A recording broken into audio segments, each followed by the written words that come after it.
बड़ी पिकनिक। यीशु शिक्षा समाप्त कर चुका था। हर एक को भूख लग रही थी। उन्हें भोजन खरीदने के लिए भेज दे, उसके शिष्यों ने कहा।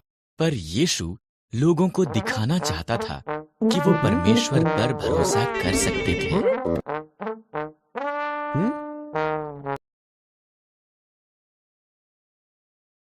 क्यों ना तुम उन्हें भोजन दो? यीशु ने पूछा। उन सब के लिए भोजन खरीदने के लिए तो 1 साल का वेतन चाहिए। उसके शिष्य बोले, तुम्हारे पास कितना भोजन है? यीशु ने पूछा।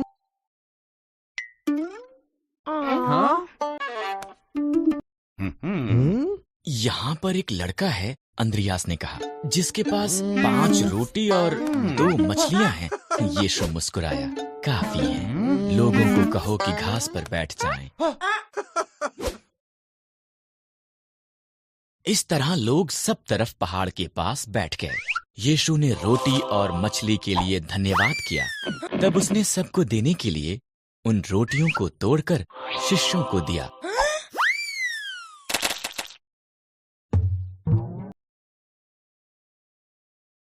यीशु के शिष्यों ने रोटी और मछली पूरी भीड़ को दे दी। वहां पर 5000 पुरुष और बहुत सी स्त्रियां और बच्चे भी थे। सबने भर पेट खाया।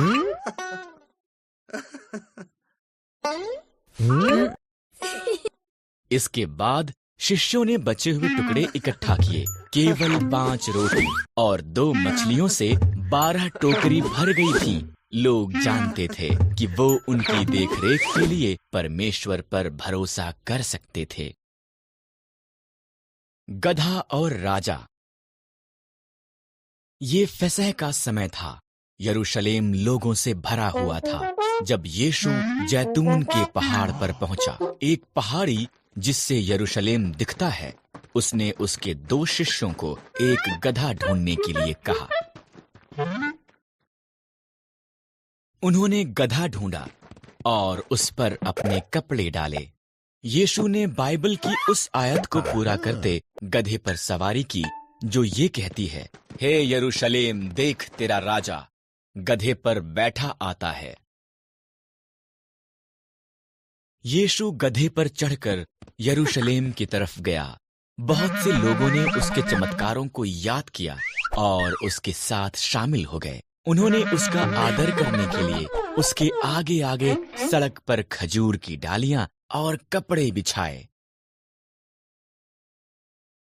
उन्होंने आशा की कि यीशु परमेश्वर का वादा किया उद्धार करता है, इसलिए उन्होंने पुकार कर कहा, होशाना, धन्य है वो जो प्रभु के नाम से आता है, धन्य है इज़राइल का राजा। पूरा संसार उसके पीछे है। फरीसी बुड़बुड़ाए, यीशु, उनसे कह कि वो चुप रहें। अगर ये सब भी चुप हो जाएं, यीशु ने जवाब दिया, तो पत्थर चिल्लाकर मेरी प्रशंसा करेंगे। एक विदाई भोजन। यीशु ने बीमार लोगों को चंगा किया और भूखे लोगों को भोजन खिलाया। उसने निष्कासित किए लोगों से प्रेम किया और हर एक को परमेश्वर के राज्य के बारे में सिखाया। पर धार्मिक अगुओं को उसकी शिक्षा पसंद नहीं थी और वो उससे ईर्ष्या करते थे। उन्होंने यीशु से इतनी नफरत की कि उसे मार देने का फैसला किया।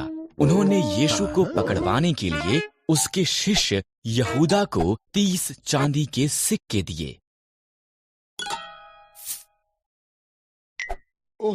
तब यीशु ने उसके शिष्यों के साथ फसह मनाकर जब वो खा रहे थे, यीशु ने उदास होकर कहा, तुम में से एक मुझे पकड़वा देगा। आश्चर्यचकित होकर उनमें से प्रत्येक ने जवाब दिया, प्रभु, मैं ऐसा नहीं करूंगा।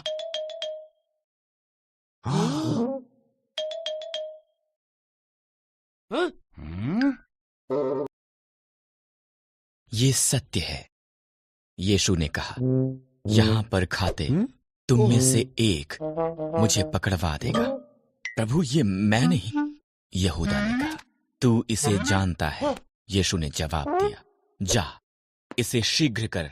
इस तरह यहूदा चला गया।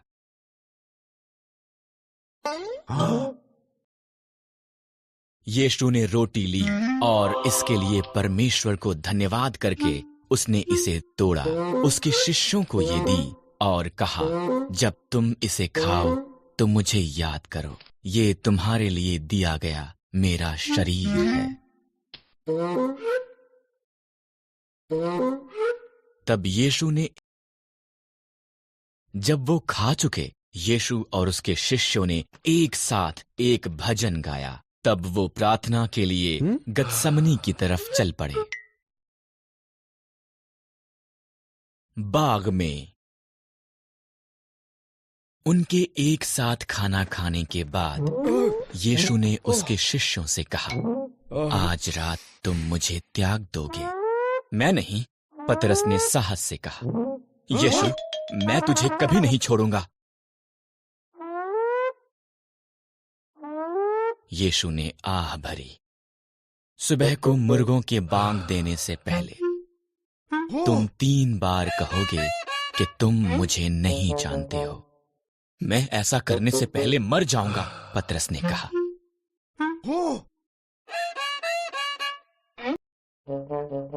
जब वो गतसमनी के बाग में आए, यीशु ने उसके शिष्यों को उसके साथ प्रार्थना करने के लिए कहा। शिष्य थक चुके थे, वो सो गए। यीशु ने अकेले पिता से प्रार्थना की।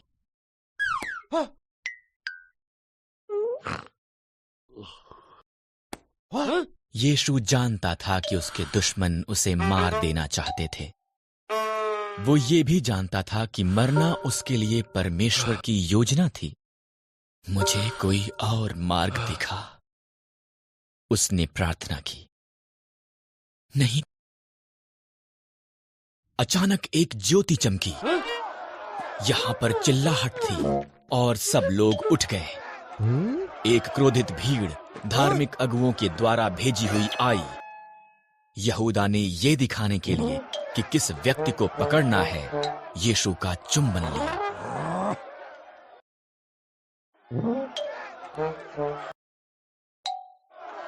मैं ही हूं जिसे तुम ढूंढ रहे हो, यीशु ने कहा।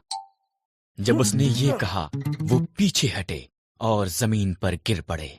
तब उन्होंने यीशु को पकड़ा और उसे धार्मिक अगुओं के पास ले गए।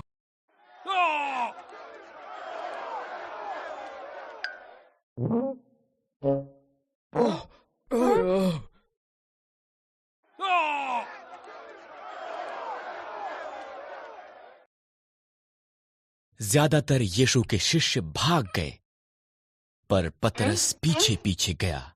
उसने ये देखने के लिए कि आगे क्या होगा, एक आंगन में इंतजार किया। क्या तुम यीशु के साथ नहीं थे? किसी ने पूछा। डरे हुए पतरस ने कहा, नहीं।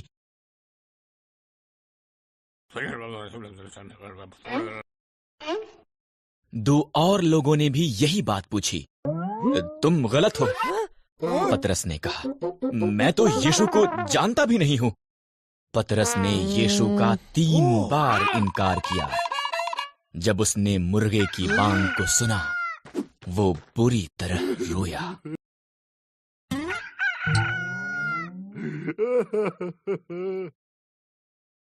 Subscribe please and like.